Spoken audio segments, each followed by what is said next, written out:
Good evening, everyone. Good evening. I just want to start out by saying that I'm Candy Ashdown. I'm the chair of the board, and I'd like to welcome you all to the regular meeting of the Board of Education for Tuesday, January 27th, 2026. I would like to start out by reminding everyone that this meeting will be live streamed as per policy number 7. Regular and special meetings of the board may be streamed live, archived, and accessed online. The board reserves at its sole discretion, via motion at any meeting, the right to not stream live or archive a meeting or a portion of a meeting. Further, the board reserves the right to edit any recorded portion of a meeting. I would like to call to order the regular meeting of the Langley Board of Education at 7:00 p.m. I would first like to acknowledge that the Langley School District is located on the traditional, ancestral, and unceded territories of the Matsqui, Kwantlen, Katzie, and Semiahmoo First Nations. We gather here tonight in an understanding of the importance of Yayastul, Skekayais, working together and not samat, let samat, uniting ourselves with one mind, one heart, to ensure that we support and inspire all learners to reach their full potential. I'd like to begin by introducing the Board of Trustees here this evening. On my far left, Trustee Charlie Fox, and on my far right, Trustee Tony Ward, and beside Trustee Ward is Trustee Holly Dickinson. I'd like to also acknowledge our staff here this evening.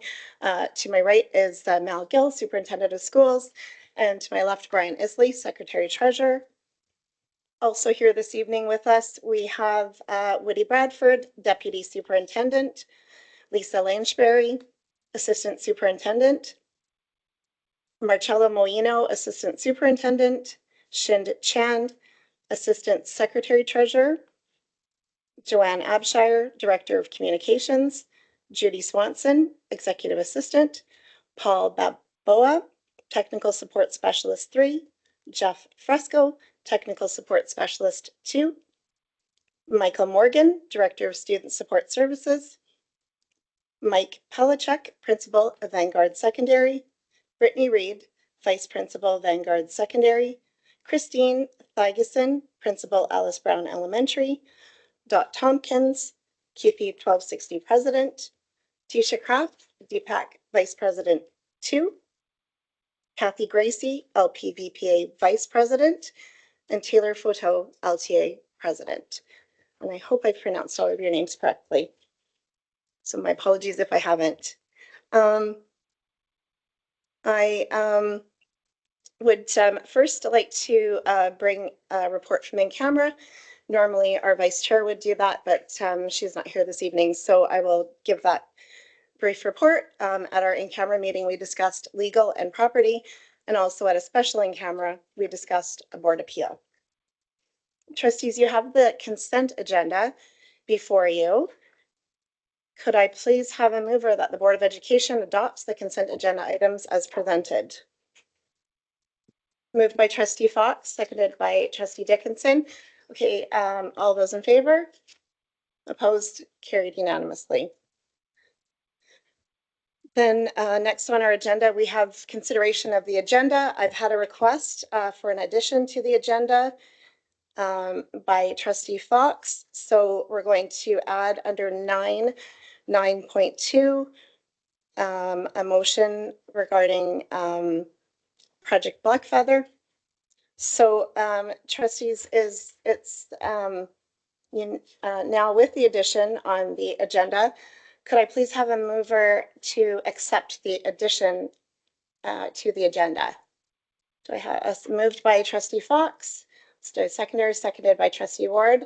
Any discussion on the addition to the agenda? See no discussion. All those in favor of the amendment to the agenda? Okay, opposed? So that's carried unanimously.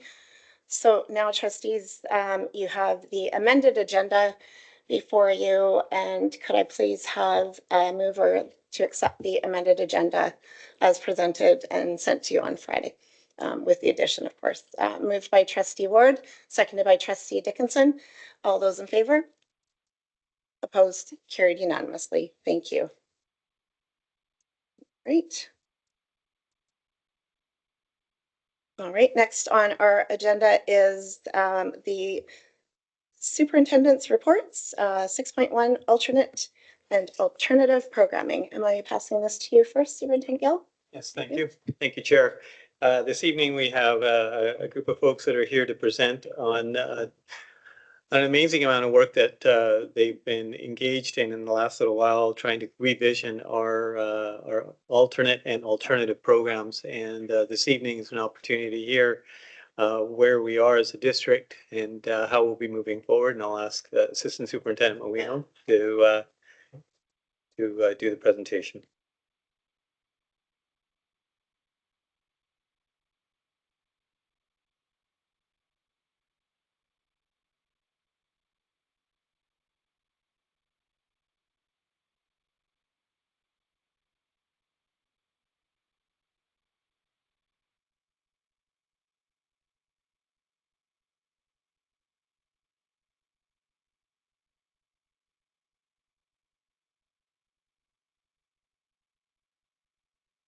There we go.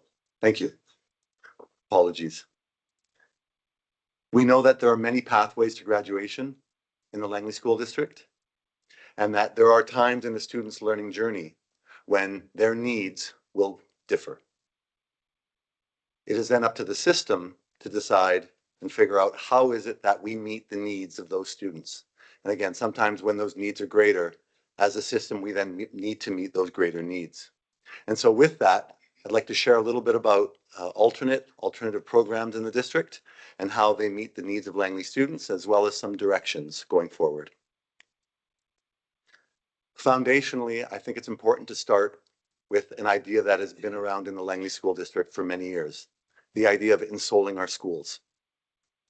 To ensole a school is to try to ensoul an institution.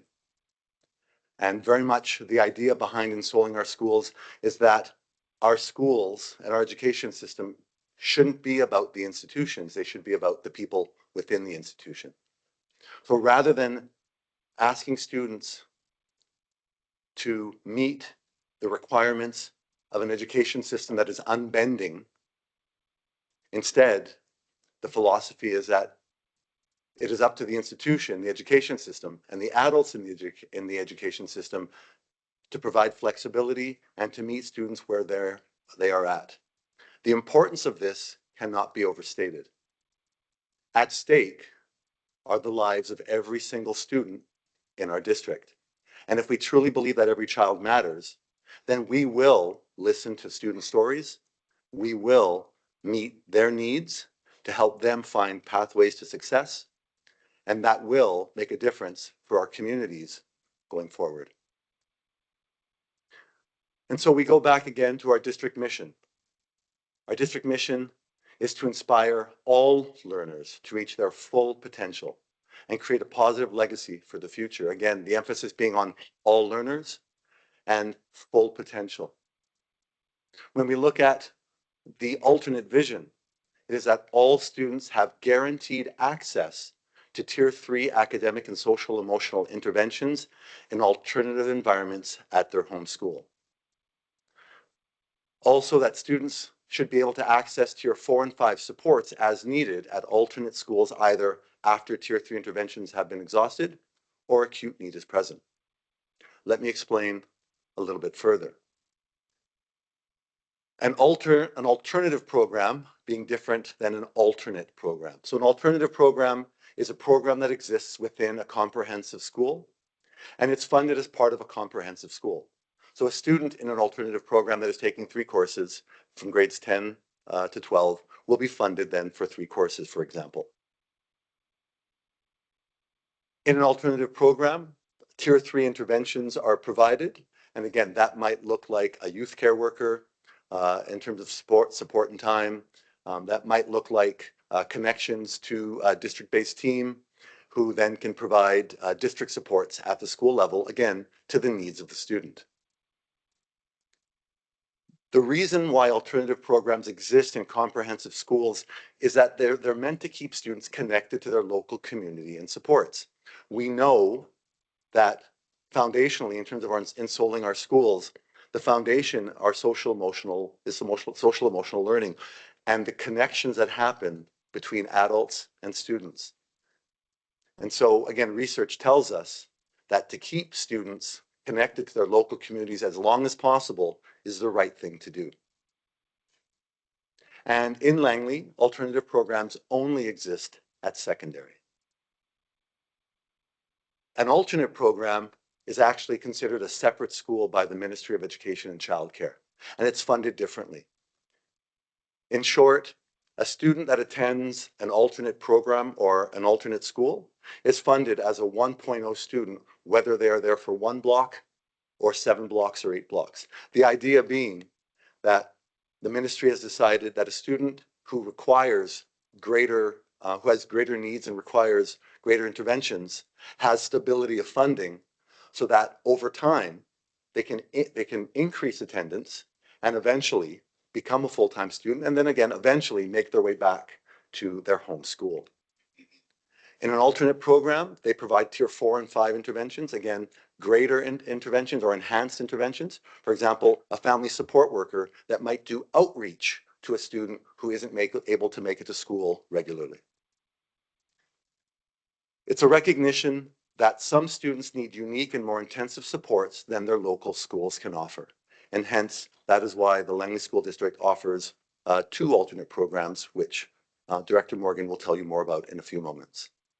Again, in Langley, alternate programs exist only at secondary. With that, I now invite Director Morgan. Thank you very much, Assistant Superintendent Moino. Giving everybody a background on how alternate programs are funded and what the requirements are as per the Ministry of Education. So to be considered an alternate program, we have to show evidence that there's an intake process to facilitate self-referrals and district referrals. So you must have a process by which the school and the district accept students in or say, no, this school is not right for you. An annually reviewed student support plan for each learner. And so to be really clear, if a student is in an alternate facility, they have to have a plan. And that plan we'll go into a little bit later on, but that plan is specific to that student.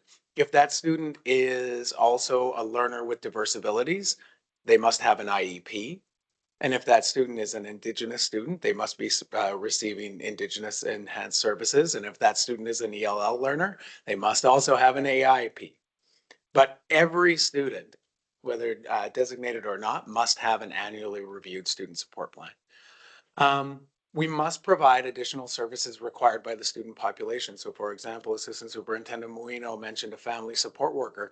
There may be students at Vanguard who cannot attend the school on a regular basis. And there we have examples of resource teachers, family support workers going out into the community to meet students to offer their educational programming. And then every student who attends an alternate facility must have an exit strategy that facilitates a transition to either the regular school system. This is their language, not mine. It's the regular school system, continuing education center, graduation or employment, or post-secondary training and education. And that exit strategy needs to be in the student learning plan. So currently in Langley, we have alternative programs. We have Advance at ACSS. We have Connections at DW Poppy. We have Focus at Langley Secondary School, and we have pilot programs at Brookswood, RA Mountain, and Walnut Grove Secondary School. And our alternate schools are Choices and Vanguard. Previously, Advance, Connections, and Focus were all separate schools. They were alternate schools within those high schools. So they had a separate school code. And we went through a process where we decided those are better served as alternative environments within the home schools. So as we progress towards that vision that we put in at the beginning, what we want to have is fewer alternate and more alternative spaces. And I want to be really clear about this.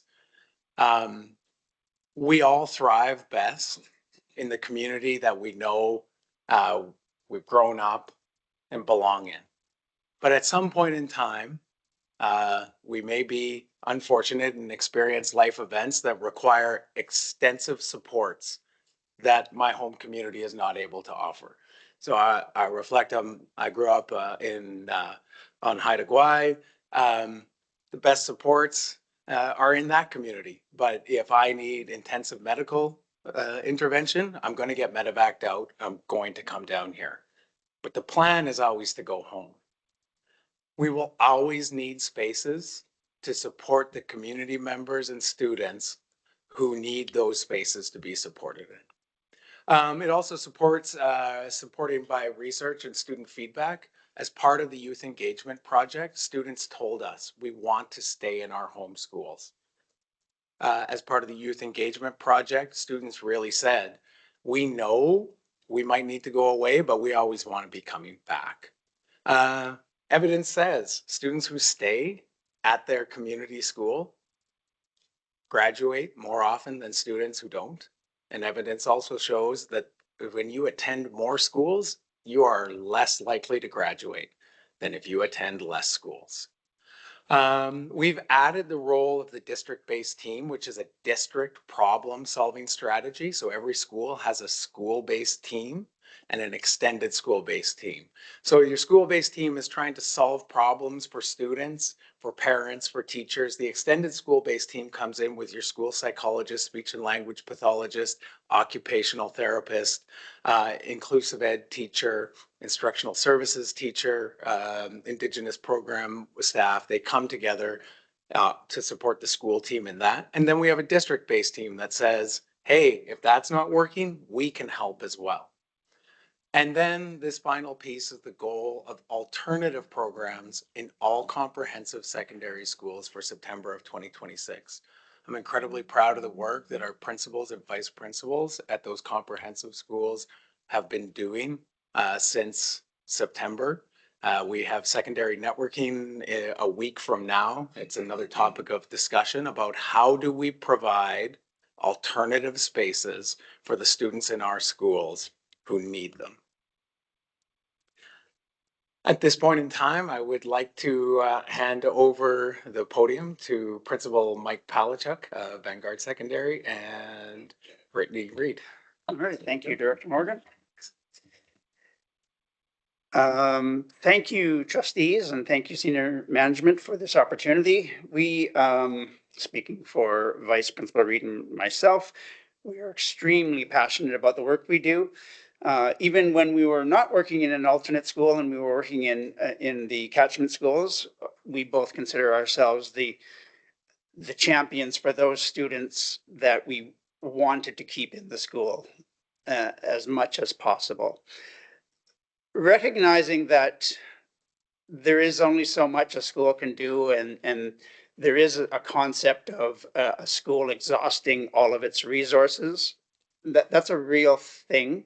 For us both now to be in charge or entrusted with the foundation of trust that we're building at Vanguard, we're just extremely pleased and happy to be doing the work that we're doing. So, like Director Morgan was saying, if he is suffered some catastrophic injury on Haida Gwaii and he had to get intensive care, then there's a sense of relief because he gets that sense of care. We know that we are very privileged to hear the stories of the students in our system who's when they started their K-12 journey on a little path and it turned into a freeway and they had to take a road off course, and sometimes that road took them in a direction that they weren't going, that information is extremely sensitive. So our major goal is to maintain the dignity of the students and the families and help them get back on that path to learning. We would like every story we have at Vanguard is complex, and we would like to share 3 stories. They're very complex stories, but we're going to share them briefly. And hopefully that will explain a little bit more about how we operate and what our guiding principles are. Yeah. And one of the main things of how to build that foundation of trust and honesty is the foundation of the philosophy, essentially, of Vanguard.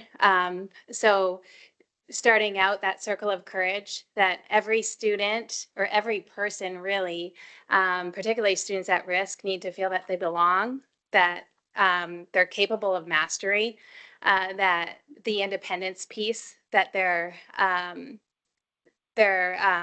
good people, and generosity, so that they're they're capable of being kind, with one another, and also that modeling that happens with us. So when we're looking at the other piece that we started to integrate now is the 7 traditional laws. And so that idea that these things are so important for just for being. And so that health, happiness, generations, generosity, humbleness, forgiveness, and understanding are so important for us to understand with students, and how they relate with their stories, their lived experiences, because that's the important piece, understanding how this relates to them, and then what we need to do to help students and intervene in the right way. And so when we can sort of understand these foundations, we're better able to provide the proper interventions for students. So getting into our first story, we have a student that came to us, and when we're looking at some significant trauma that happens with the student within their family, a single event that's super traumatic, and so has impact on their health, and not just their physical health, but their mental health, their ability to experience happiness and joy, and directly impacts their baseline behavior. So a student who, when you look at their past, had traditionally done pretty okay, had gotten through their classes, passed their classes, demonstrated understanding, but what we're seeing is this significant shift in baseline behavior. And really struggling in school, not attending, not engaging, getting into things that they wouldn't typically get into within the community. And so being proactive and coming to Vanguard was really essential to help them with what they needed help with. And so that piece of when we meet with them, and the team of staff that wrap around the kids start to build that foundation of trust, so the students can be honest and staff can be honest, then we can start to unpack what we need to do to help and intervene, and what types of interventions we need to do. So with this particular student, we knew it was a social emotional piece. Talking to the previous school, it was disengagement totally with staff, disengagement, an unwillingness essentially to connect in with proper supports like counseling, or just even positive adults in their lives. So coming in, the biggest thing was getting to know them, and then through time with their team, that intervention was to get them engaged with different, like counseling looks different at our school. It's also all students are connected with a counselor, and we have the ratios are very different. So when we're seeing this student connect in with their counselor while playing basketball, but they're doing those sessions and building that trust, and they're getting to do it on a continual basis where the level of support is enhanced and increased. So this student came to his team and said, I want to go back to my mainstream school. And so the image up there is there for a reason, because we had intervention or targets that he needed to hit, talking to his previous school of what he needed to do to get back there. And he had to have a level of independence to show that he could do that on his own, and that was attending his schedule and knowing that that schedule started, it was flexible to start, and it met him where he was at and what he could do. And so our teachers, classroom teachers, were really great at being flexible with that as well. And then starting to increase that to a point where he was attending full time. He was accessing supports that he had didn't agree to before or had refused before. So attending Game Ready, connecting in with Game Ready that came to the school, but then also connecting in with counseling, and got to a point where he was doing the things. We did a proper transition, slow and intentional, and thriving now. So that's sort of an example of a more short term. This student was with us for a year. Semester. Oh, sorry, yeah, one Stop. semester. Yeah. And so work through all of that in that time period. Second example is a student that was with us for 2.5 years. So a little bit more longer term. This story is not a single event or traumatic event, but maybe multiple small and also bigger traumatic events that would definitely impact the student, their health and well-being. And so what we saw when the student came into the school, I wasn't there at the time, but what from what I learned and saw the growth over even the year I've been there, is that struggling with the relationships and the social emotional, the mental wellness and health, and that idea of understanding how to navigate complex feelings. And so the picture of the calm water was the goal for this student, for her to understand that she's powerful on the inside and able to navigate complex things. And that level of intervention wasn't necessarily the academic piece. It was the piece around her figuring out with tons and tons of support. So every student at our school has a primary support worker, case manager, and counselor connected to them on their team, and it's called their team, and it's their people. And so they're able to go to their team and get these supports when necessary. And there was tons of meetings where trying to navigate these big things to a point where she's navigating things pretty good, and now in a district trades program. And so the idea with these two is our staff still stay connected. So even the student before that transition, we're still doing check-ins. And so this student might need a few more check-ins, we think, a bit more support as she transitions on. But but so successful where she's feeling like she can navigate these complex things with these types of intensive supports that are available because of the staff ratios at our school. And our hope for that student is that she comes back to graduate with us, and I think she definitely wants to do that. But having been accepted into a district trades program, she also has the opportunity to be part of the grad ceremony at the receiving school. So the third story I'd like to talk about. Do we have a slide? Yeah, we do. Sorry. Very complex story. The Circle of Courage, like Vice Principal Reed was saying, was a strong guiding light for us, I guess you could say. And this student, frankly, 3 years ago, struggled immensely to find a place anywhere on the Circle of Courage. Very huge struggles belonging in his home school and the previous schools before that. Independence was questionable. There was times where we thought he needed 24-hour supervision.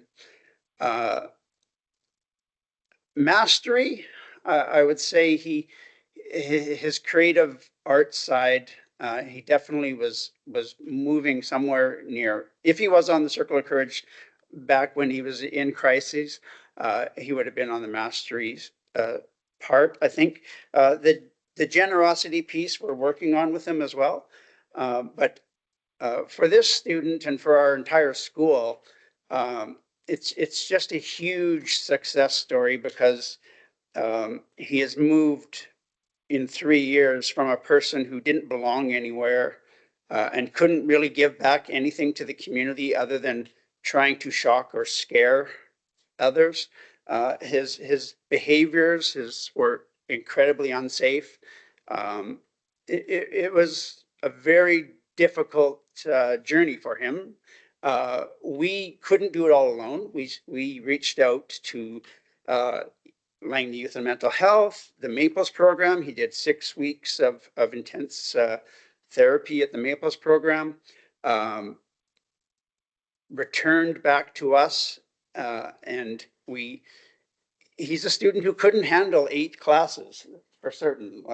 Like Assistant Superintendent Moreno said, we have the good fortune of being able to allow students to handle the amount of work they can handle, not what the system says they should be able to handle. So this student is full-time now and has been full-time for a long time and never misses a day.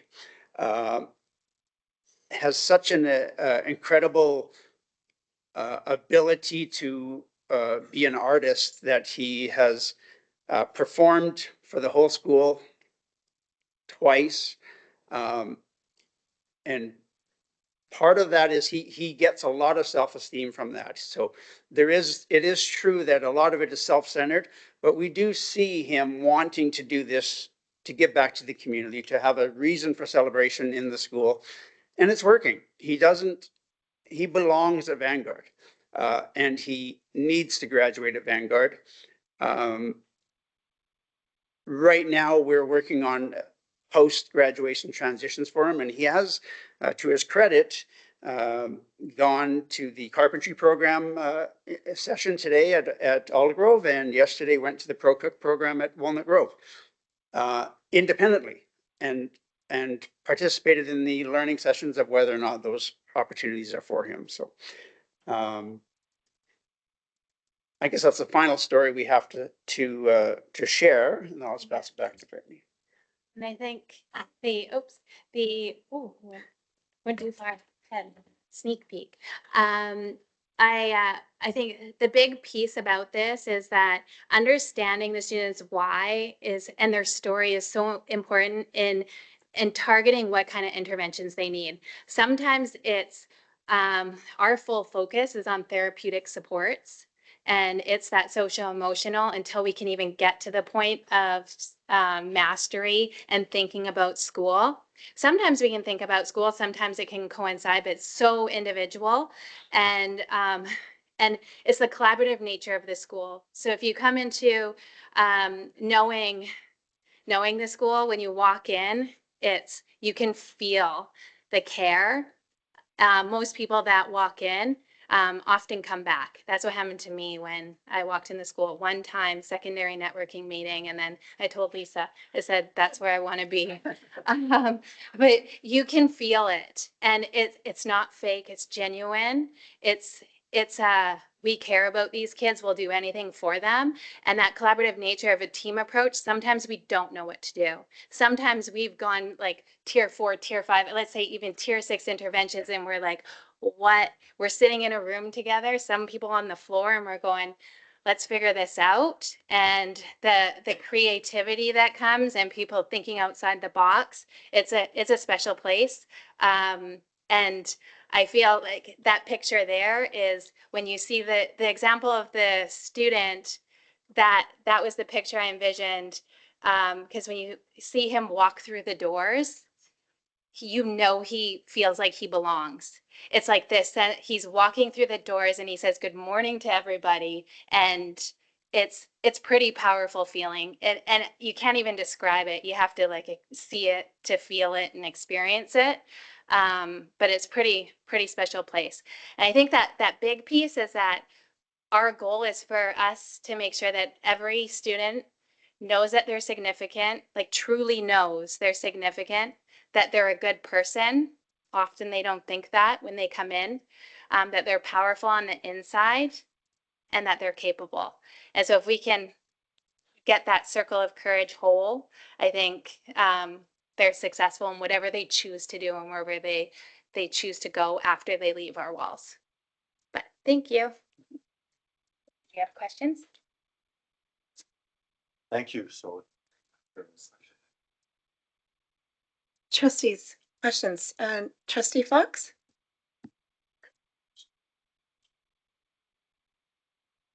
Let's go. Anyway, thank you very, very much for coming. I just think my history, my background at Vanguard is a great institution. People drive by it. They don't know what it is. They don't know what the inside looks like. They don't know what happens. And so to have you tonight, just to explain some of the nuances of the program, I think are really, really wonderful. When I sit here as a trustee, I always think of, okay, how does this fit into our strategic plan? And how as we as trustees try and hold staff accountable? And we discuss at the trustee level, the hidden 4%. I think you understand what the hidden 4% is. The hidden 4% is we got 96% graduation rate. It's getting the next 4%. And that's the toughest 4% to get because the interventions. And this tonight spoke volumes about the work you do for that. It's great. I do have some questions because out there, people might not understand some of the things that you were talking about, and I think it's fair that they do. You talk about, and I'm going to direct this to Director Morgan. You talked about tier 3, tier 4, tier 5, and even Vice Principal Reed said tier 6. Like, holy smokes. I mean, we're talking about, what are we on the ferries? And we're now at the high level on the ferries. What's the difference between tiers? Okay. The intensity and the frequency of the interventions. I'm excited that Principal Thageson is here tonight because really she'll also be talking about these levels of intervention. So I'll put it like this. Tier 1 interventions, everybody gets them. Every kid who goes to school gets them. We often talk about them as screener instruction. Tier 2 interventions, we're all the grade 1 teachers at a school. We work together to provide those tier 2 interventions for the kids in our grade grouping.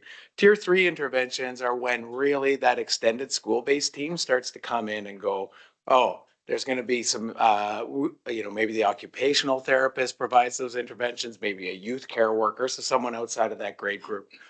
As we start to get to tier 4 and tier 5, we're talking about significantly targeted interventions for a specific student.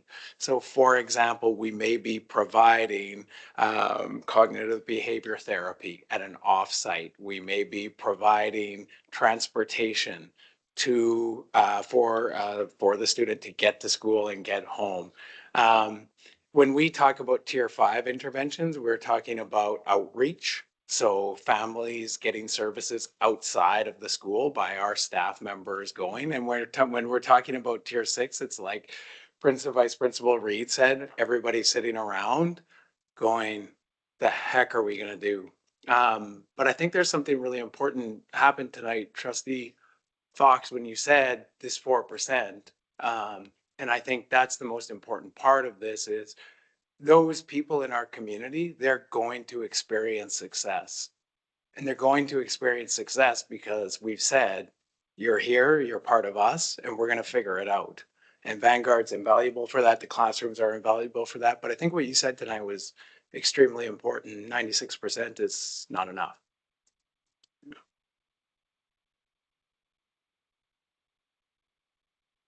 Sure, Trustee Fox. Sorry, I forgot to use my mic. You mentioned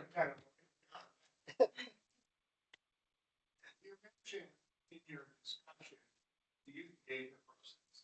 Actually, what you learned from the youth engagement process. Can you elaborate on the youth engagement process? Because this is new as well in terms of what we're doing to try and get that 4%. So that was referenced by Director Morgan, but I'm happy to chip in.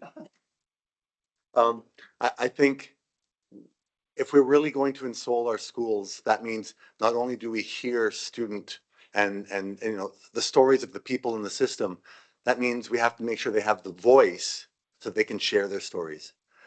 And so Director Morgan specifically is talking about an event, I guess was about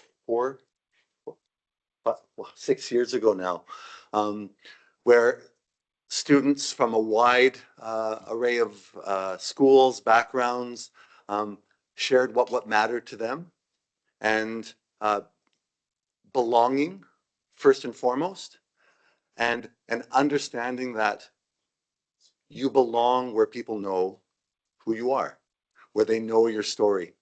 And so, as Director Morgan pointed out, the research tells us what we kind of already know. Students that bounce around and don't connect and don't have the chance to feel like they belong, they have the lowest chance of graduating. And so by listening to that statement that students want to belong, again, it's up to us then, if we really are ensoling our schools, we're listening, we're making sure people have voice and opportunity to share voice. And then when they say that, again, it doesn't mean we can do everything all of the time, but if it's within our means and within our ability, the system has to at least try to bend and figure out what is it that the student needs and how do we do our best to get there. So does that? Yeah.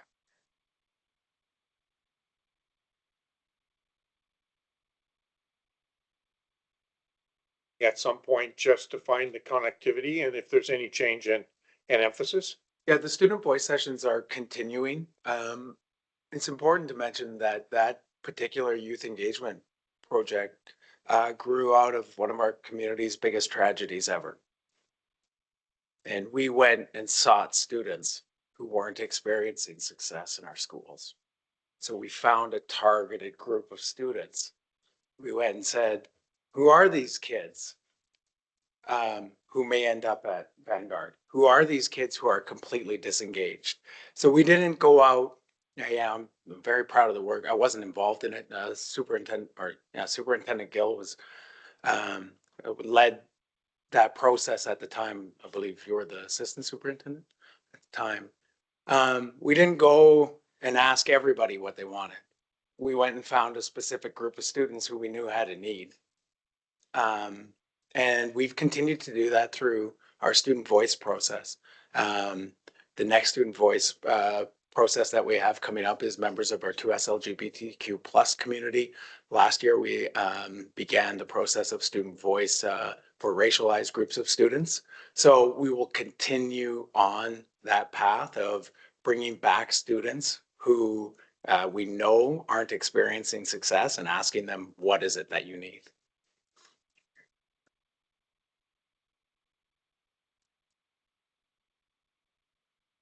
Trustee Fox, your mic is not on.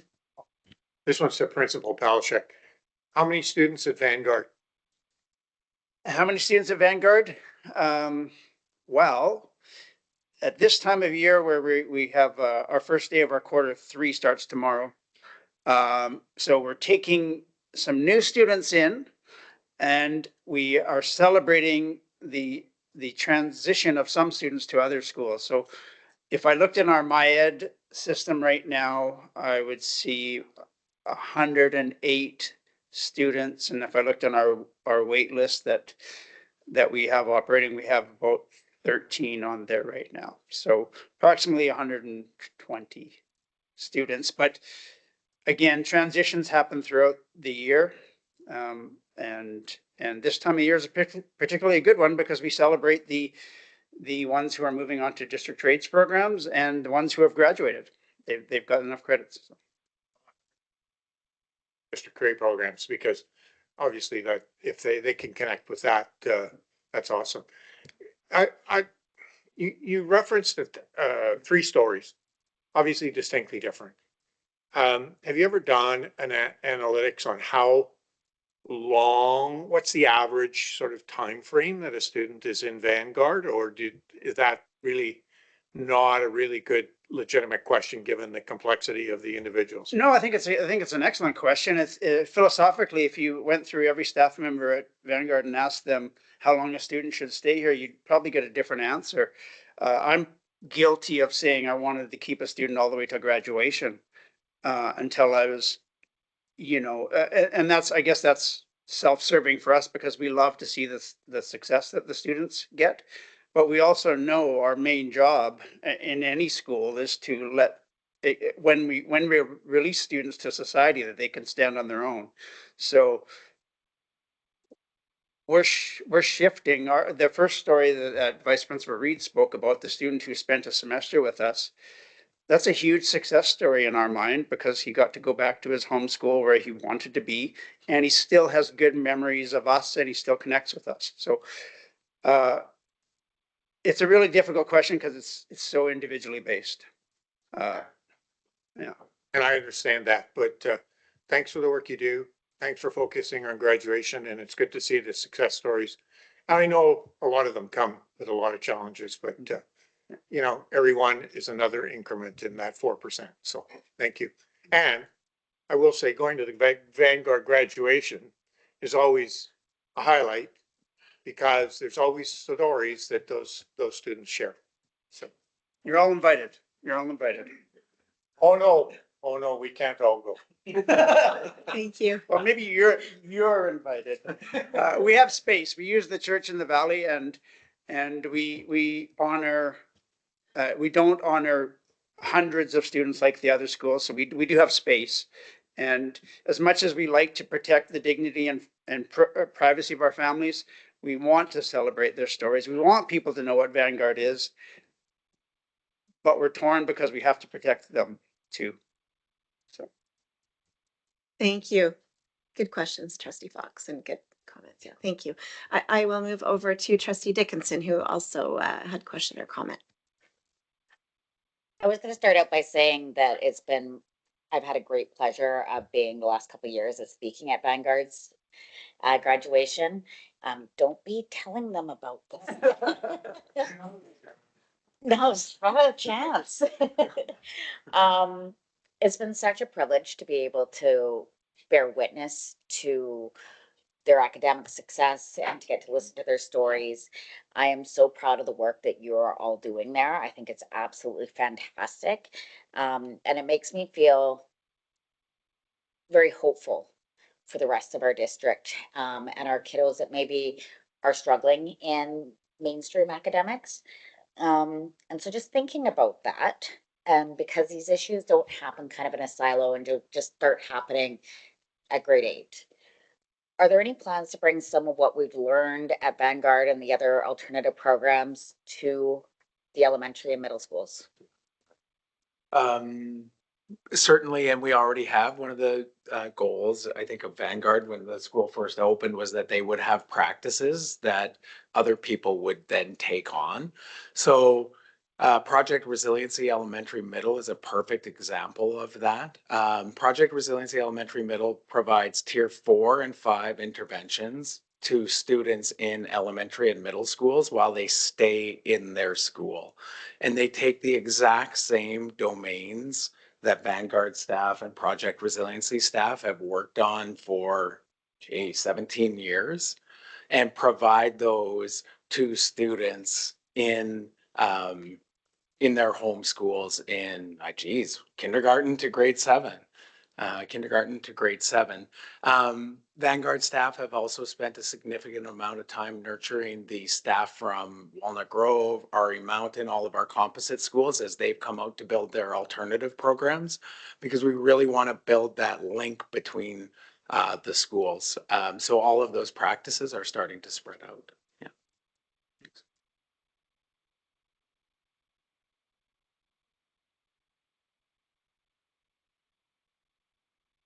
Are there any other questions or no? Okay, well, I just also too wanted to thank you all for being here this evening and for sharing stories with us and the incredible work that Vanguard does. I have heard nothing but good come out of that school, and anybody who's attended the graduation or just knows about the school. I've even spoken with teachers from there, and also those that have done even practicums there. And it's just incredible reviews that come out of the work that you do. So, and I'll be honest, I had to hold back a tear or two as you were talking, and my fellow trustees know I tend to do that sometimes, but but it's such incredibly important work, and the care and commitment that you bring to the district and to your students, it truly shows, and how much you care, and making a real difference for young people whose paths to success may look different than others. So just thank you, and we're grateful for the work that you do every day, and appreciate you taking time out of your evening to be here tonight. So thank you again. Okay. Trustees, could I please have a mover that the Board of Education receives the report on alternative and alternate programming for information as presented? Moved by Trustee Dickinson, seconded by Trustee Ward. Any discussion on the motion? See no discussion. All those in favor? Opposed? Carried unanimously. Right, moving along to 6.2, K-12 professional learning communities in the Langley School District. Am I passing this to you or just directly? Well, I can start. This evening we have Assistant Superintendent Lanchbury and Principal Ferguson here to give us a little bit of shine a little bit of light on the work we're trying to do in creating team in our schools. Because what we heard clearly from the last presentation is that work is difficult. We're looking at some of our complex learners and trying to get to that last 4% that hasn't been successful traditionally in our schools. And the work has to be done with everybody in the school coming together to problem solve. And with that, having Assistant Superintendent Lanchbury and Principal Ferguson here to describe some of the work that we're doing already. Thank you very much, Superintendent Gill. Principal Ferguson and I are very excited to be here this evening and share with you the great work that is happening K-12 with our professional learning communities, that is our PLCs, and then offer you an elementary example from her experience of leadership of these PLCs at Alice Brown. So I'm going to start with a slide, and you're going to see some of some overlapping themes between the work that we're doing in these very early years and in the presentation that you just saw regarding the support of students at Vanguard. So we in Langley School District believe that every child matters, and all of our work is around this. And sometimes, because we're trying to get to that last 4 or 5%, we need to be unique, creative, intentional, and think a little bit differently so that every child can reach their full potential. And we need to do the work of these 3 blocks so that we can ensoul our schools. Our work is to create compassionate and inclusive social and academic learning communities that provide access for every learner. And that is from the very first day they step into our buildings all the way through to high school. So to ensoul our schools, it's important that we have some collaborative learning intentions. And these are 3 of the collaborative learning intentions for this year. And if we look at the very first, it really surrounds what we're going to be talking about today. So the goal of understanding the impact of effective professional learning communities and implement actions that focus on the 4 critical questions with students at the center of our decision making. This is from the BCSSA, that's British Columbia Superintendents of Schools Association, part of my work and belief in that we are stewards for the future of all of our children. And so we work to instill this in all of the things that we do with our staff and our families and our students. Leaders focus on all children and continually strive to create and sustain places of belonging and care. Our eternal purpose is to embrace the challenges ahead and to have the courage to create a future that is inclusive, just, and sustainable. It's not just about getting through a week or getting through a semester or even having a student graduate. It's about really creating a wonderful world, and we know how important that is inclusive, just, and sustainable. And so we turn to some of our foundational guiding documents. Our are all of the documents you can see on the right-hand side there. And I'm going to start with the Aboriginal Enhancement Agreement. The strategic plan speaks to PLCs, the framework for enhancing student learning. You're going to see an action plan for learning example today, and GPFL is growth plans for learning, administrative growth plans, and even my growth plans can focus around, my growth plan can focus around the work of PLCs. And so there's so much alignment across the district and across our purpose and across our guiding documents. The Aboriginal Enhancement Agreement, goal number 2 is to work together. And as Superintendent Mel said, team is so important, working together is so important. Yayasol, it really helps us create strength-based, personalized, student-centered learning that respects Aboriginal history, cultural values, and nurtures a sense of belonging for the success of all Aboriginal students. Again, working to ensure the success of every single one of our learners. The strategic plan says to further develop and support professional learning communities, or PLCs, through effective, consistent collaboration in schools and across the district that focus on learning, collaborative culture, and results for students. And as reiterated in the FESL, the PLC model will be maintained for individual schools to develop common grade level assessments built around prioritized learning standards and to identify student learning gaps in literacy and numeracy and provide interventions to support student learning. So when we talk about interventions, you might have heard the term response to intervention, or RTI. You'll hear that this evening. A response to intervention is if we were just providing interventions and say, well, our work is done, walk away, continue on, we're not really responding to the student need.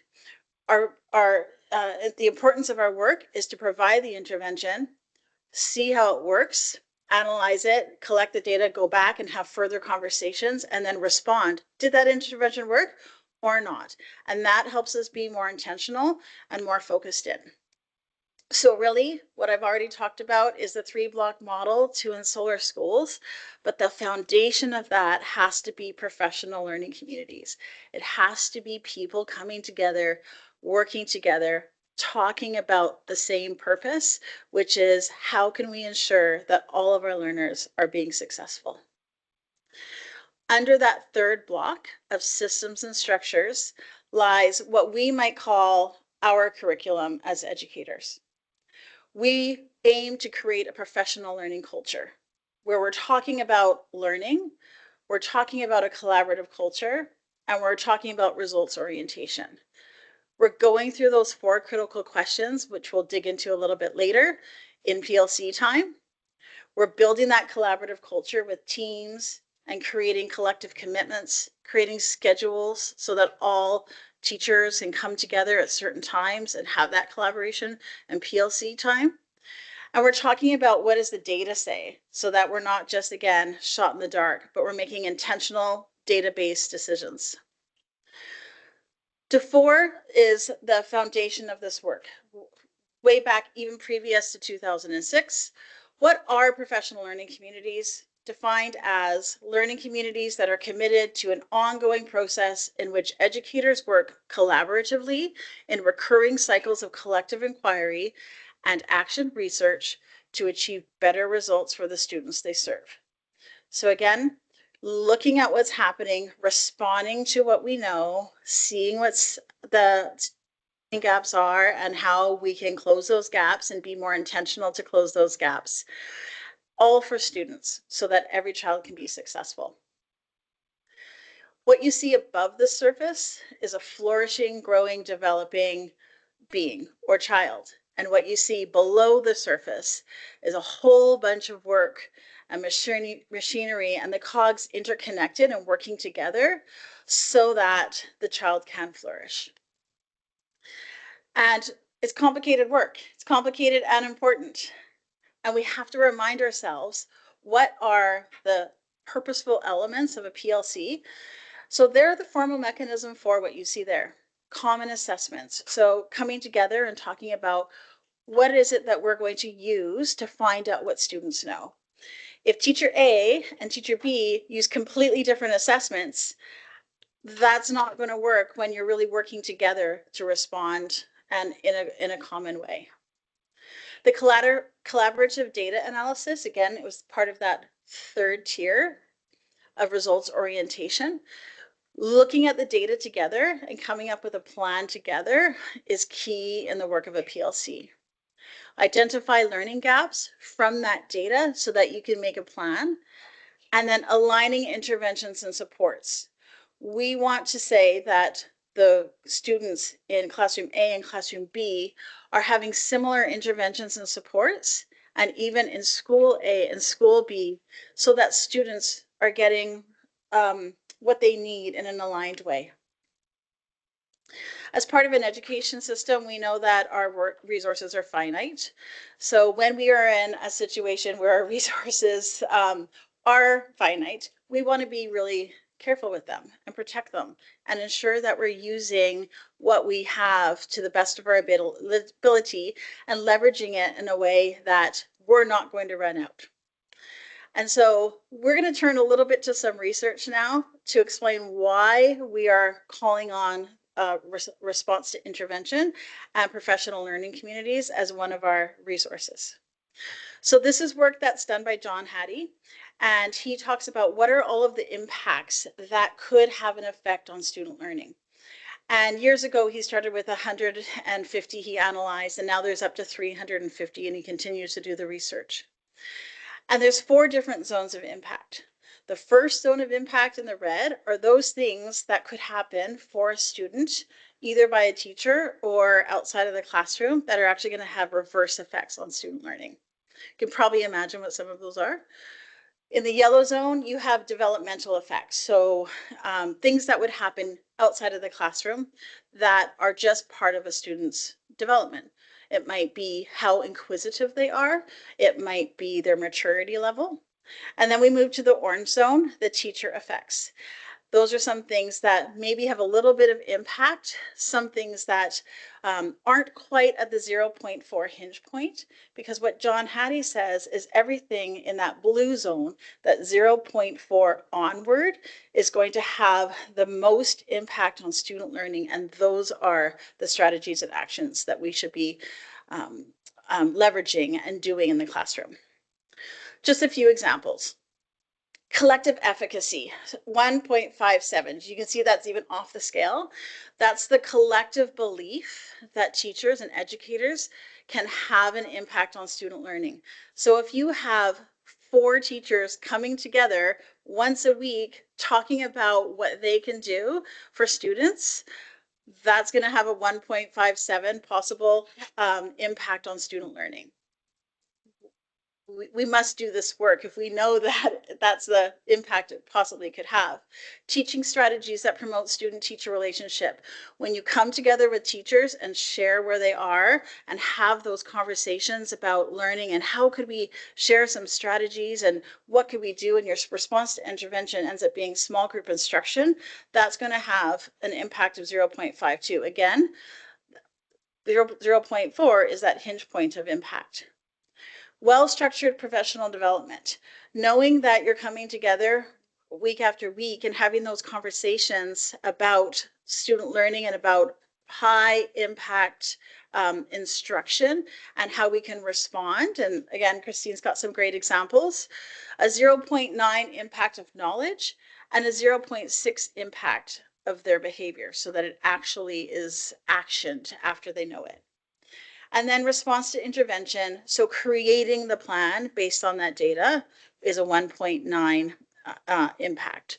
So when we know, these are just 4 examples out of the myriad of things that could be happening, but when we know that the impact is that high, we are actually called to make these changes and provide the opportunity for people to come together and talk about it. These are 2 highlights of results of using professional learning communities as a driver of our work. Equity. All across the district, K to 12, PLC time looks a little bit different in every school. It looks a little bit different elementary, middle, and secondary. We continue to fine tune it, but all across the district, every single school is providing collaboration time. There's system alignment in what they're talking about and how they are providing interventions for students. There's access for all. students are having the same access for learning and for tier 1, tier 2, tier 3, and onward interventions all across the district. There's response to intervention and tiered supports that come from, and there's strategic support from the district. When we speak the same language and we're doing the same work all across the district, the supports are going to be aligned, and we're going to be able to react and come to the assistance of the staff and the students in a more expedited manner. And lastly, builds capacity in teachers. We have new teachers all across the district, teachers in different, in new roles to them across the district. And what we want to be able to do is support every single one of them. And by providing this structure, imagine you're a first year teacher and you come in and you're like, this is new to me. And now they're part of a grade 2 PLC, and they can have conversations about their own students on a weekly basis in a classroom environment, and then go work on that as an outcome afterwards. That's really powerful. And that connects directly to what you see in the second column there, truly builds a collaborative culture. In a collaborative culture, you feel supported. You've got collaborative structures. So not only are you having that collaboration time, but you've got a collaborative culture outside of that collaboration time. The conversations continue after school, in staff meetings, on Pro D days. It's just part of the environment in the school. You're creating data, you're making data-driven decisions. So not just arbitrary, but really looking at the student data, and you're making sure that they're aligned with other teachers so that everybody is making similar decisions. And there's some transparency and ownership. You're not in this alone. You're in this together, and together we can help one another. This image of the trees, if you look down below, again, there's those cogs working together.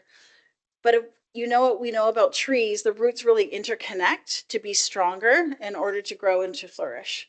And so this is what's happening with our teachers in the system by coming together as a team, connecting with one another, talking about students so that they can be strong and they can do this really important work. Turning to the first people's principles of learning that Superintendent Gill starts at all of his meetings. Learning involves patience and time. We started on this journey about 4 years ago, and we were all new to it, all learning, and still we continue to learn. Anthony Mohammed, who is part of the work of PLCs and RTI, says it takes 3 to 7 years to really perfect PLCs and the way they run in schools and in a district. So we're giving ourselves a little grace, and we're knowing that we're going to continue to work in the right direction and continue to ask those challenging questions about what's going well and what can we do differently. Learning involves recognizing the consequences of one's actions. We know that what we do as teachers is going to directly impact student learning. And so if we know that, we need to ensure that we're doing all we can, which is why we are doing this extra unique and creative and intentional work through the work of PLCs. And that learning is embedded in memory, history, and story. And what really comes out here is that by doing this work and honing in on each student's story, we're making sure that we know them to the best of our ability so that we can change how we're interacting with them and working with them throughout the system so that they can be successful.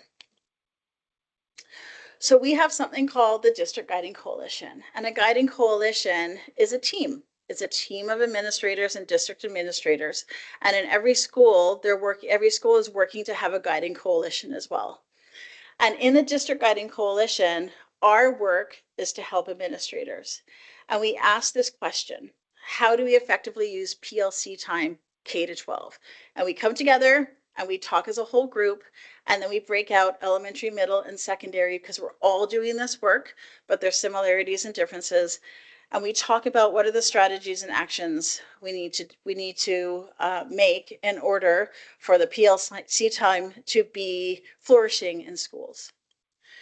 So going back to another RTI and professional learning community and RTI foundational work and mantra, it's the work that we need to model, organize, and monitor.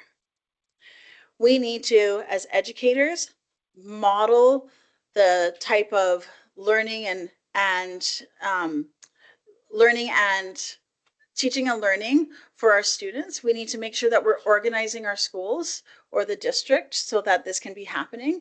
And then we need to monitor all the way along.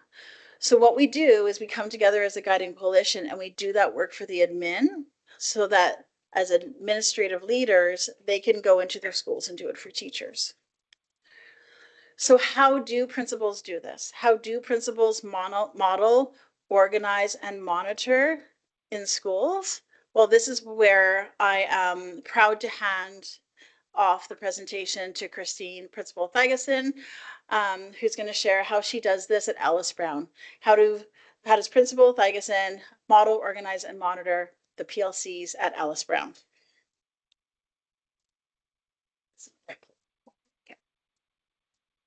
All right. As Lisa mentioned, my name is Christine Thigeson. I've never been referred to as Principal Thigeson before, so this is an interesting experience for me. My name is Christine Thigeson, and I am the proud principal of Alice Brown Elementary.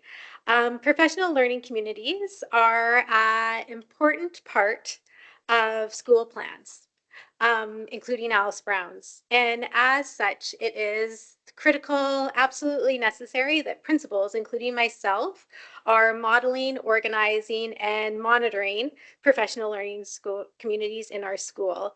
And there's a variety of ways that principals can do this.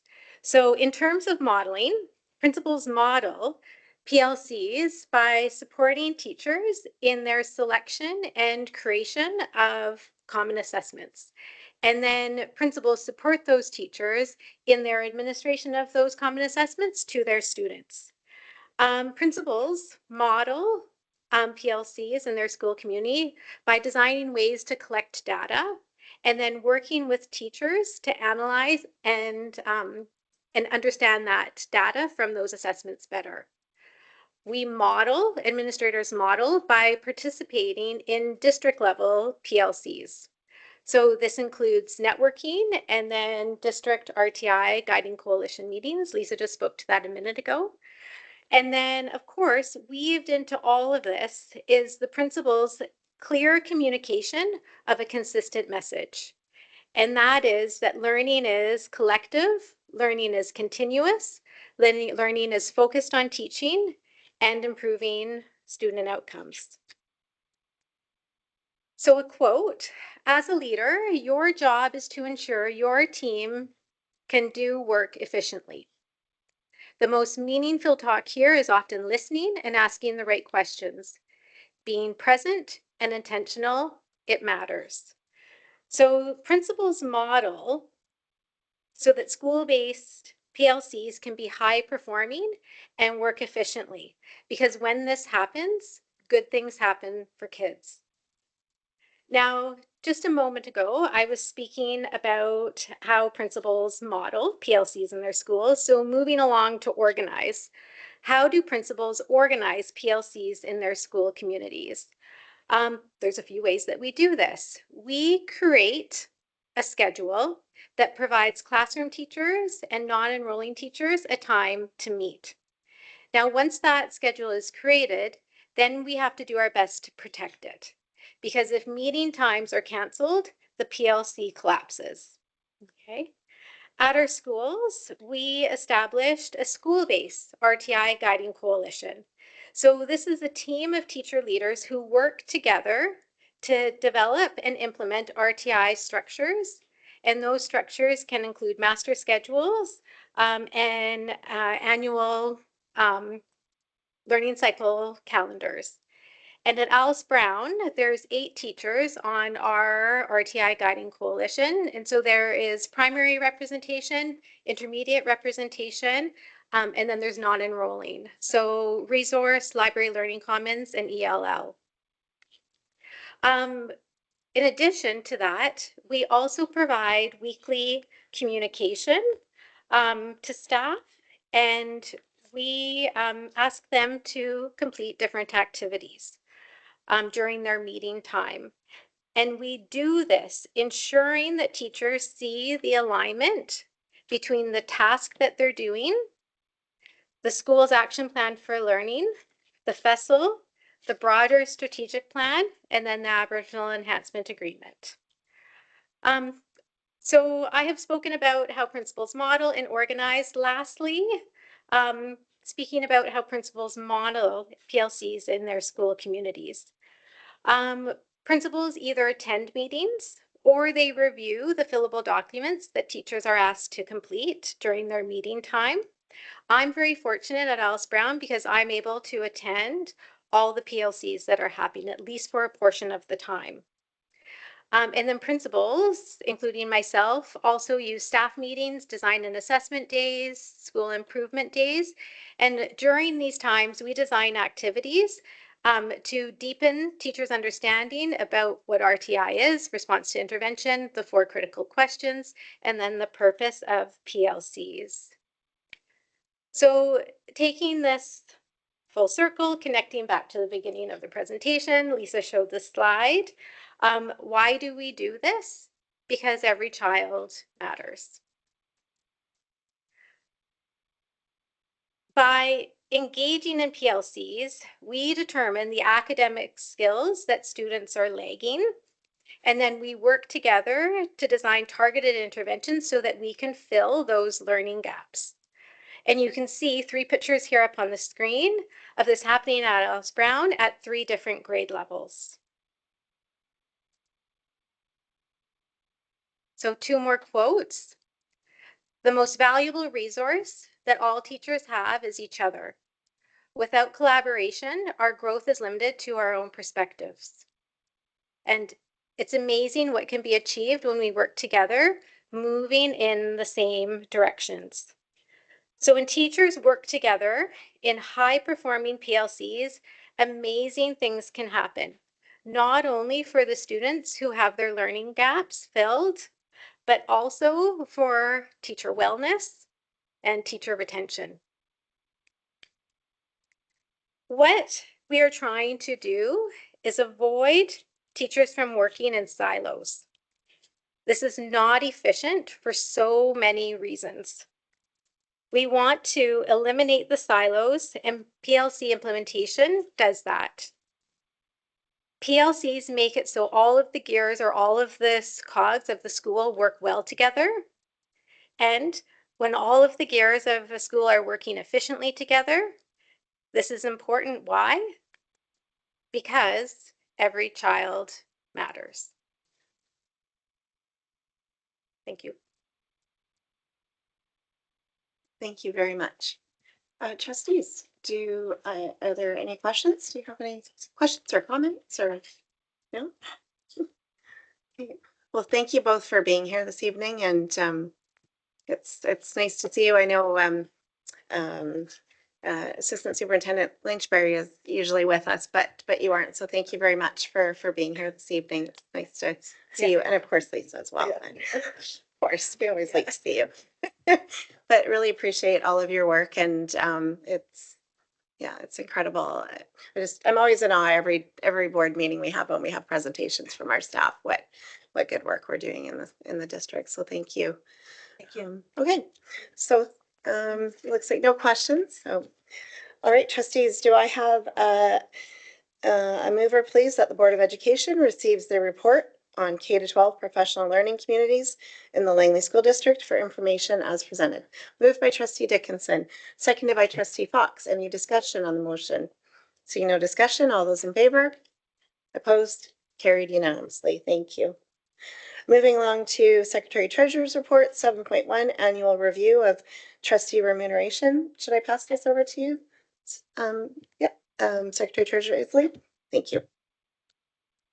Thank you, Chair. Board Policy 7 in Section 11 stipulates the process for trustee remuneration and how it's evaluated every January. The policy states that it is to be based on the Canadian Consumer Price Index, the CPI, for the preceding 12 months. So in your package, there's a staff report that shows the CPI based at December 2025, last month, for the 12 months was at 2.4%. So in your package is the following of the policy of a proposal before the board for increase of salaries to by 2.4%. With that, I'll hand it over to you, Chair. Thank you. Do I have a mover for the recommended motion that the Board of Education approves the increase of 2.4% effective January 1st, 2026, based on the 12-month change in Canada Consumer Price Index in accordance with Board Policy 7, Board Operations, Section 11, and to update the salaries in Policy 7, Board Operations, Section 11.1 with the new salaries. I have a mover, moved by Trustee Fox. Do I have a seconder? Seconded by Trustee Dickinson. Any discussion on the motion? Trustee Ward.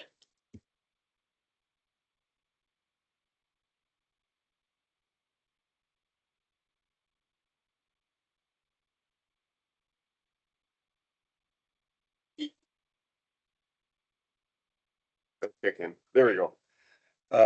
Yeah, through the chair, thank you again. Every year when this comes up, I typically address it. This was decided by the previous board, embedded in policy, so it doesn't become an awkward kind of thing.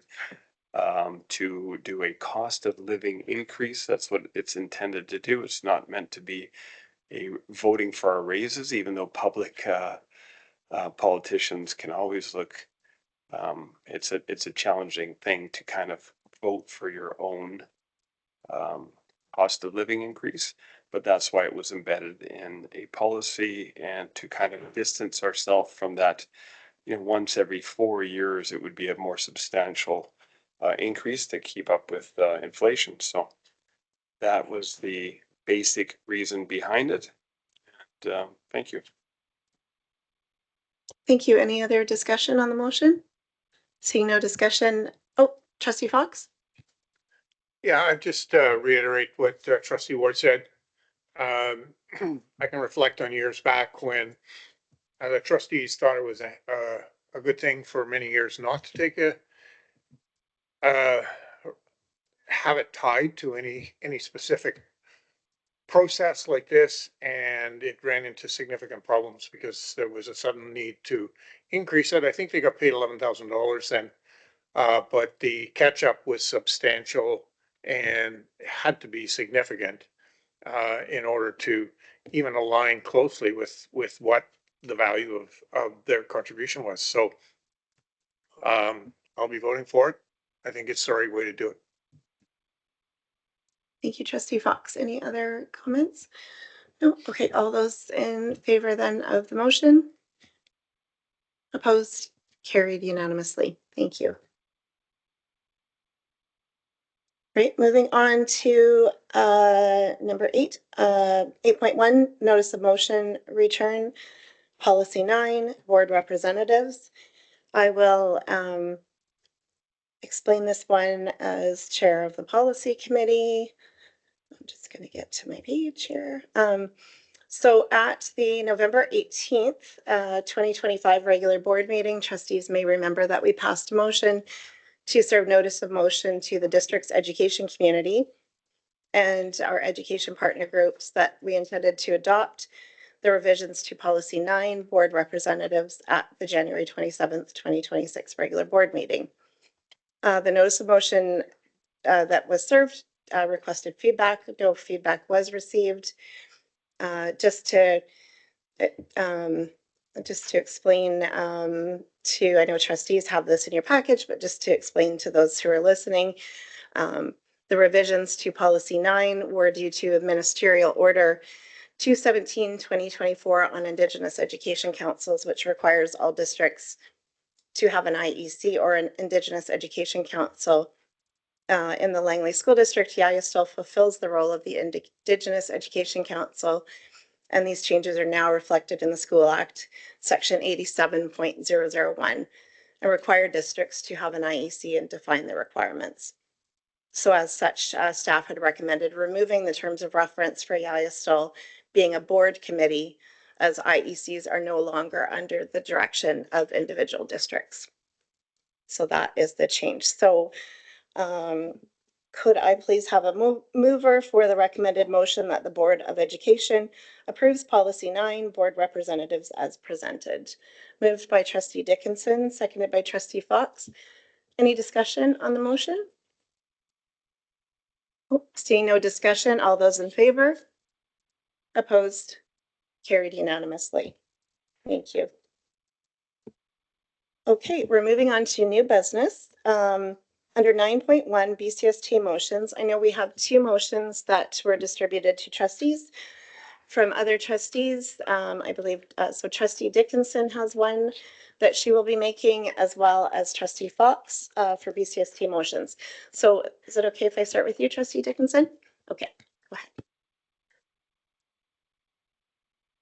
All right, I am bringing forward a motion, which is in regards to targeted funding enhancements for students with H designations.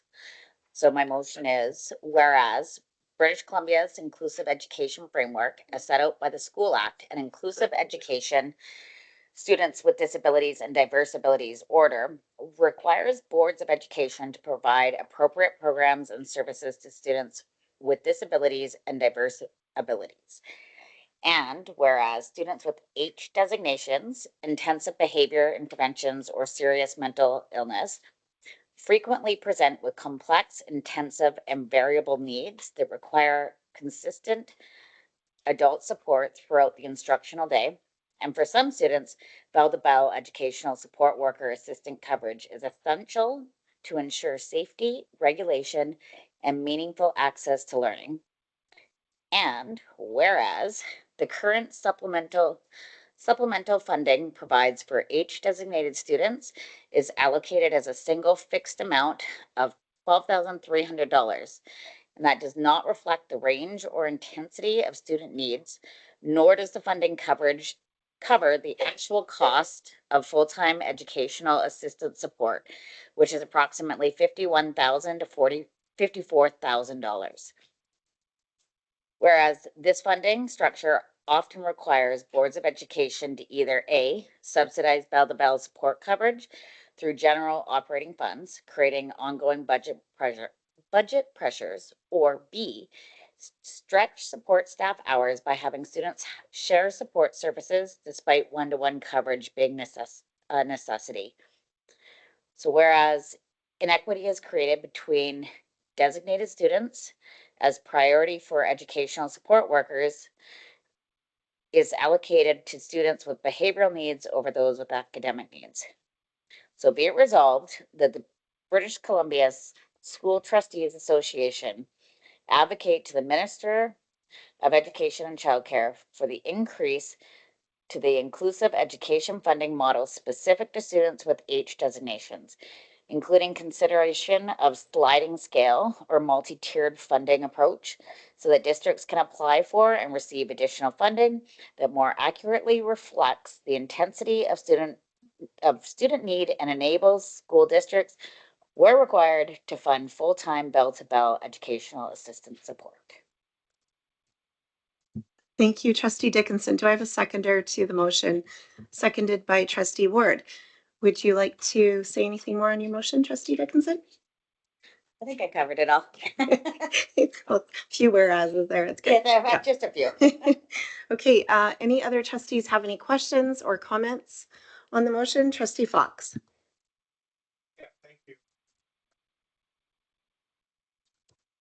I think it's a very critical question or a motion related to this particular designation and students with that designation.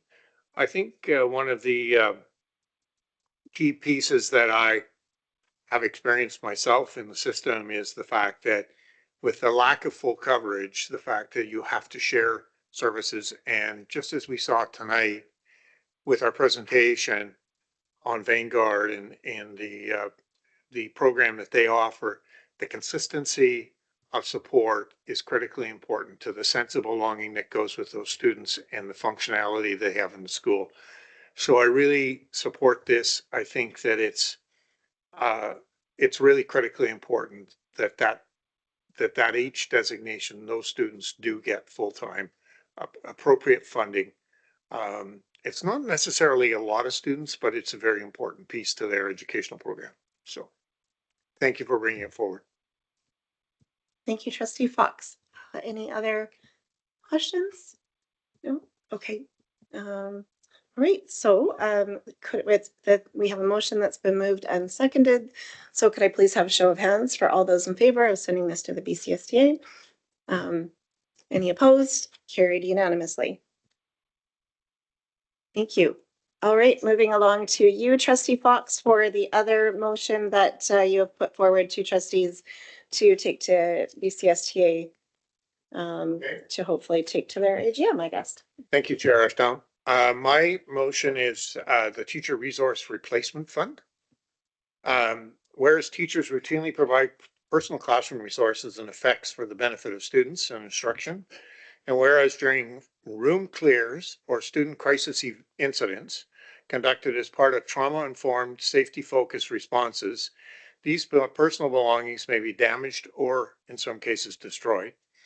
And whereas there is currently no provincial mechanism to compensate teachers for the loss of personal property incurred while performing their professional duties, and whereas the absence of compensation places financial burden on educators, discourages trauma-informed, resource-rich environments, and undermines workplace safety and equity, therefore be it resolved that the BC School Trustee Association advocate to the Ministry of Education and Childcare for the creation of a provincially funded compensation program to replace or reimburse teachers for personal effects and classroom resources damaged or destroyed during room clears or student crisis events.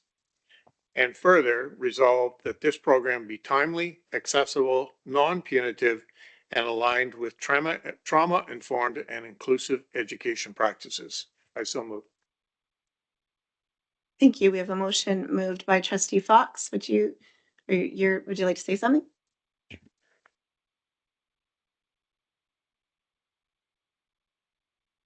There we go. I need to recuse myself from this, given that I am a teacher, so I would stand to directly benefit from this motion. Thank you, Trustee Dickinson. Okay, so it's the three of us now. Yeah, okay. So do I have I actually haven't got a seconder yet for this yet. So Trustee Ward, you're good to second. Okay. Any would you like to say anything more, Trustee Fox? Nothing, just that my experience has always been that teachers always enhance learning environments with their own personal money.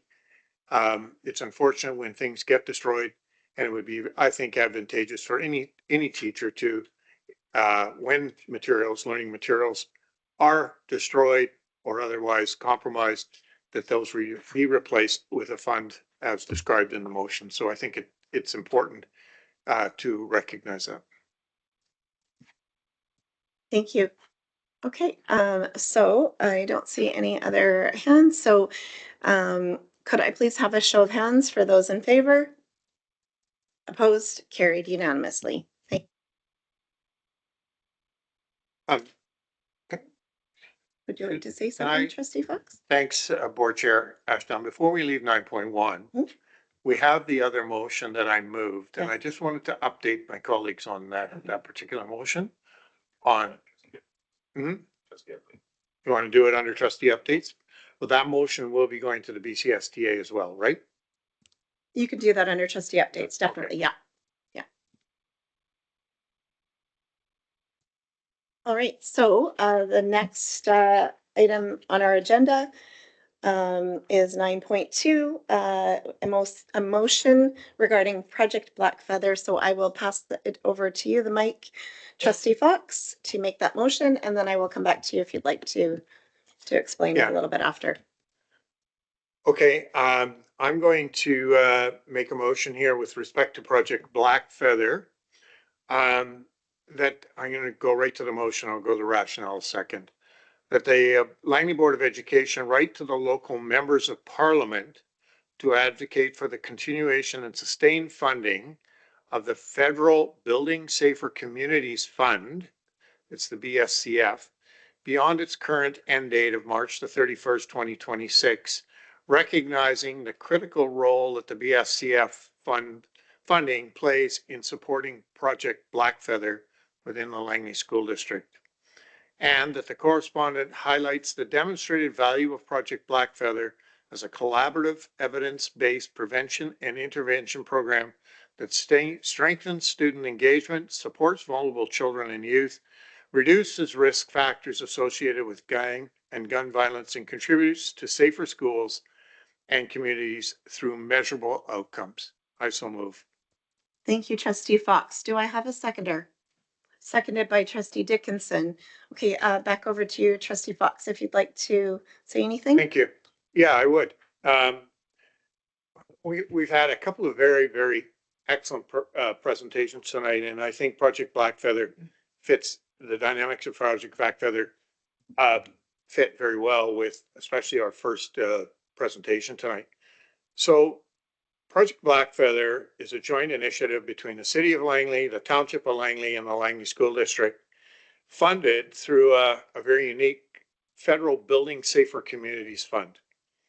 The program focuses on early identification and intervention for children and youth who are disengaging from school and community supports, and who may be vulnerable to unhealthy influences or pathways associated with gang and gun violence.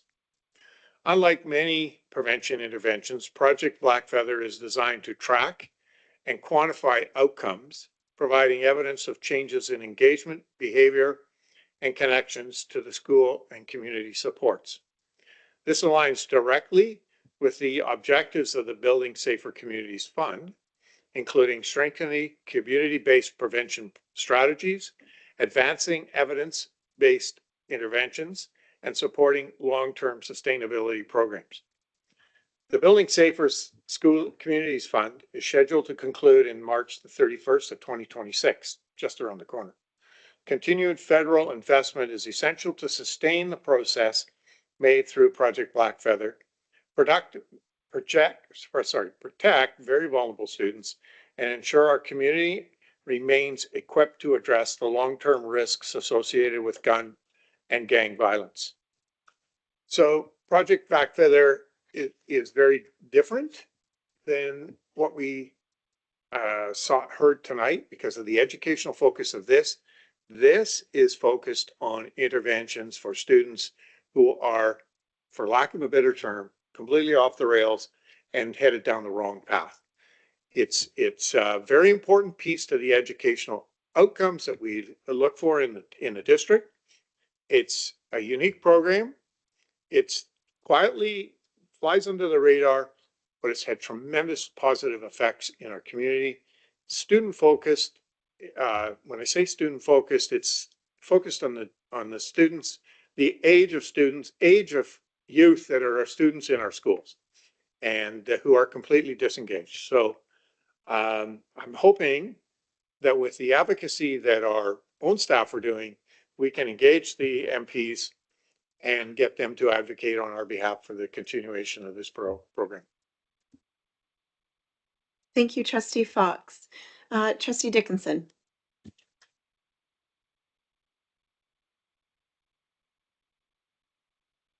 There we go.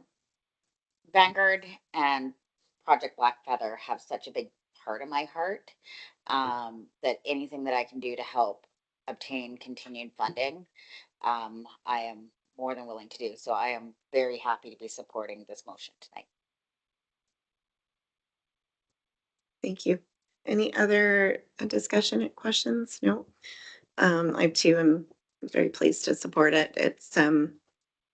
We've been fortunate to have a presentation here on it in front of our board, and the work that they do is incredible, and it would be pretty devastating to lose this funding. So if there's anything that we can do at all, I'm happy to support it as well.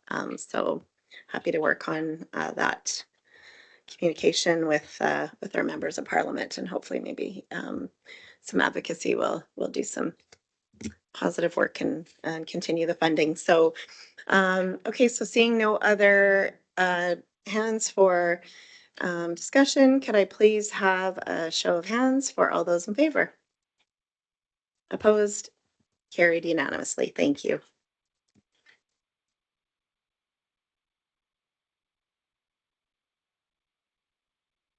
All right, we are on 10 trustee work reports. Now I will pass the mic first to you, trustee Fox, because I know you had something you'd like to share. Well, thank you, Chair Ashdown. Okay, so last meeting, we passed a motion on the Student Affordability Fund to go to the BCSTA AGM.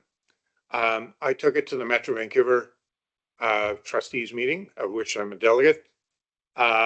We walked through the motion, the intent of the motion, with our partners in New Westminster and talked about it. Unfortunately, because of the nature of the beast, Metro Vancouver cannot make a motion to go to the BCSC AGM. It can only be done by individual districts at this point in time. So in our discussion, my understanding is that everybody saw this as a very important piece to have a motion on the agenda for the AGM, and that there was absolute support across the board in terms of supporting it from all the Metro districts. So this is related to the Student Affordability Fund, which was removed by the Ministry of Education and Child Care, but I think is a very important piece to see if we can't advocate to get back in because of the flexibility in what it offered to individual schools and principals and administration and staff to be able to support our students and their existence in our schools. So our motion was slightly different than New Westminster's because we added the part about the ability to add an admin portion to it, but nobody seemed to find that restrictive or out of order. So I'm just want to make sure it's going through to the AGM. So I think Chair Esther, Yes, you have I will to coordinate sending yeah, that as okay. well as the two It's on back your this shoulders. evening. Oh, good. I gotcha. Okay, thank you for that update, trustee Fox, and for your work on BC STA Metro. It's important work, and I know sometimes you do have a bit of a drive to get out there, and so appreciate that. Okay, so any other trustees have anything you'd like to share? It's okay if you don't to, but if you do, yeah, okay. All right, so we will move along then to question period. Question period is provided at board meetings. The purpose is to ensure that those present in the audience have an opportunity to obtain clarification concerning business conducted during this meeting.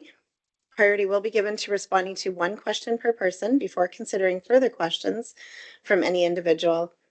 The following will help the public develop questions for question period at a board meeting. That is keeping with the goal of a respectful and focused meeting. So just a reminder that questions need to be directed at the chair, that's me, and not to staff. They need to be related directly to the topic on the agenda. So any topic on our agenda this evening, they need to be succinct, focused, and not be a statement. May not be asked that are related to personnel or directed at an individual trustee. May not be asked that are related to contract negotiations, and the questioner shall provide their name so that it can be reflected in the minutes. All of the above that I just mentioned are directions provided for in board policy number 7, board operations. I, as chair, may answer, may defer to staff, or indicate a question may be not in keeping with the guidelines. Our board appreciates public's interest and wants to ensure a professional meeting is conducted with question period focused on providing guests with the clarification they seek. Trustees we always welcome questions from members of the public apart from question period, and our contact information is available on the school district website. So do I have any questions this evening? See Tisha. Hi, Tisha. Hi there, I'm Tisha Kraft from Langley DPAC VP1, Chair Asher, and I do have a couple questions regarding the BCSTA motions. In particular, how many children in SD 35 are currently impacted by the H designation, and how many may or not be sharing services due to the inappropriate funding model currently by the Ministry of Education? Don't have that information, but we don't have that information in front of us here, but we could work on getting that to you, Tisha. Okay. Okay. I also have a part B. What is the timeline for the motion to the BCSTA? Yeah, that's a good question. That's one I can reach, or I can answer, sorry. And so, yeah, do reach out though. I was gonna say, on the other question too. And well, we'll get back to you, but if, feel free to send me an email too, if you want, just to remind me. That one, so our AGM, I believe, we were just talking about it today, is April the 9th. It starts on April the 9th. So, and then what happens though now is that we submit our motions to BCSTA. There's a committee at BCSTA that go through all of the motions. They make sure that, and I don't believe this one, from what I can recall, has been done yet. But they make sure that in this term that that we haven't already done within the BCSTA a motion similar, because if it has, then they just won't allow it to go to AGM because it's already been done. So assuming that it hasn't been, and then there's a committee, and the committee, assuming the committee passes it along to be approved to be one of the motions that we look at AGM, then it will be voted on at AGM. So over the 3 days there that we're there. And then from there, then BCSTA does their work to send information to the provincial government and the Ministry of Education and relevant ministries if there are. Thank you. You're welcome. Another question is I might be remiss, but I don't ever remember hearing the results of a motion that was brought forward to the BC STA regarding the board here making a motion there. Have we heard back of other motions that were presented previously? We do get follow-ups, and I'm happy to, if you want to chat even after, I can definitely look that up and even give you the information of what they've followed up with. I can look up the motions, and then they attach any in our database, any follow-ups that they've done. And so I'm happy to look that up for you. Great. Yeah. Thank you. Okay, you're welcome. Any other questions? I see Neil. I think he's moving. Are you moving up to the mic? Okay.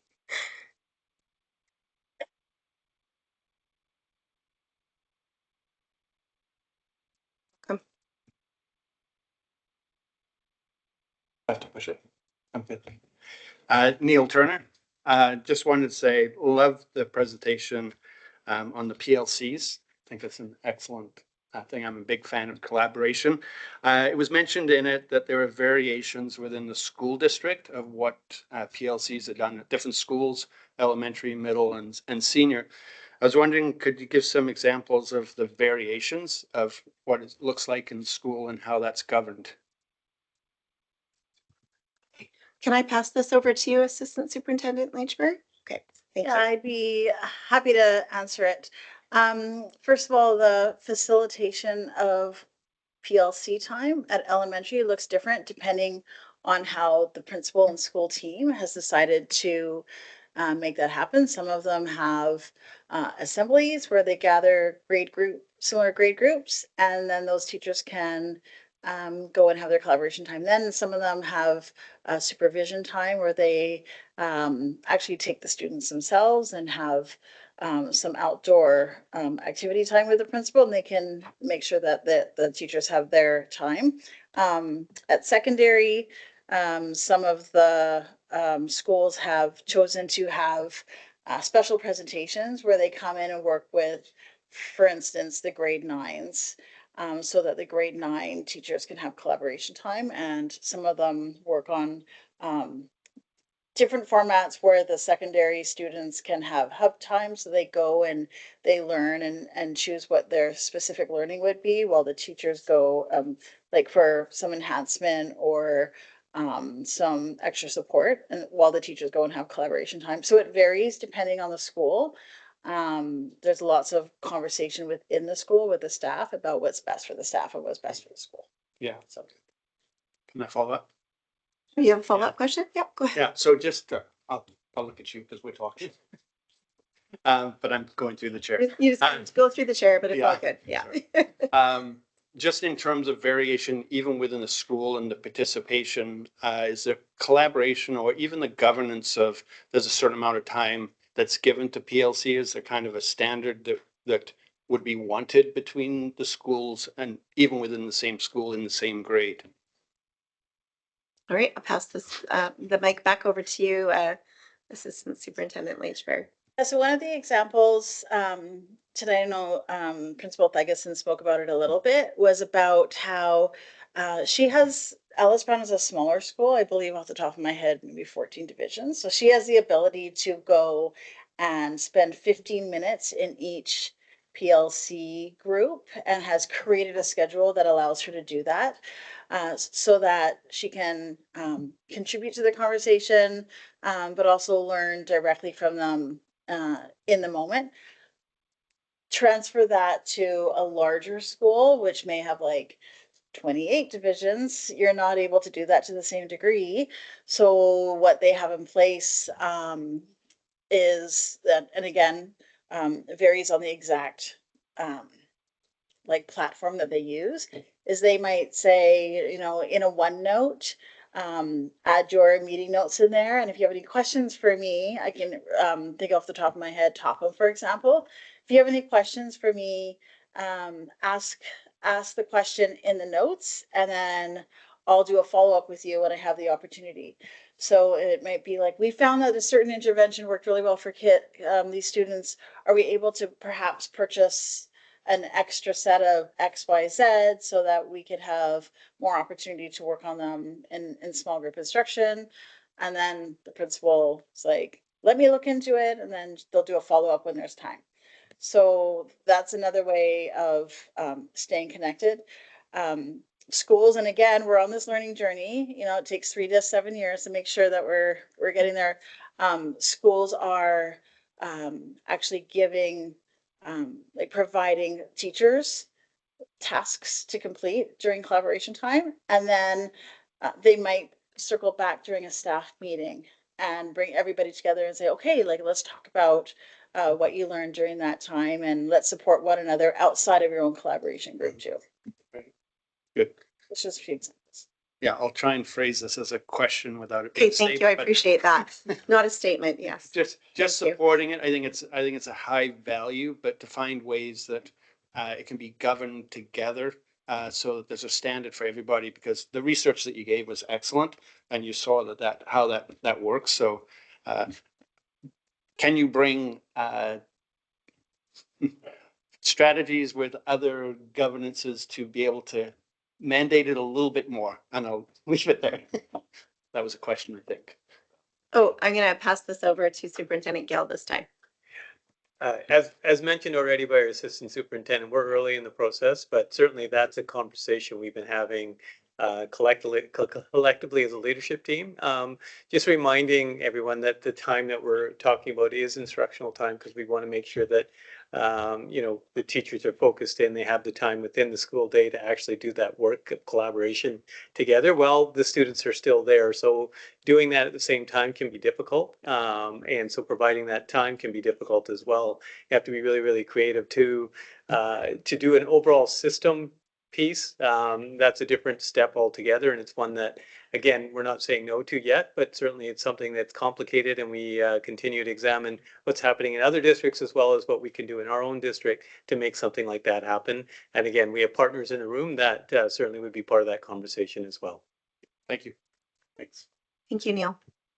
Okay, I do see another question. If you could just state your name, please, and then your question. Hi, Ms. Ashdown. My name is Delane Chamelik. I'm not here specifically for one issue. I just have more of a general question about how these meetings work. Forgive my ignorance. This is my first meeting I've ever attended as a parent. So, how does a group of concerned parents go about getting a topic added to the agenda for the next meeting? So we don't, so are you asking, you can send an email to the board, if you'd like. You can reach out to individual trustees as well, if you would like. We don't just, yeah, actually, maybe I should have you answer because you do, or what? But yeah, want to discuss delegation maybe? Parents or public can request a delegation of the board. There's a policy and the numbers escaping me right now. But I can get that for you after the meeting. There's a process. It's in policy 7 actually. And I can show you where that is in that policy. Okay, perfect. Is it a fairly swift process or?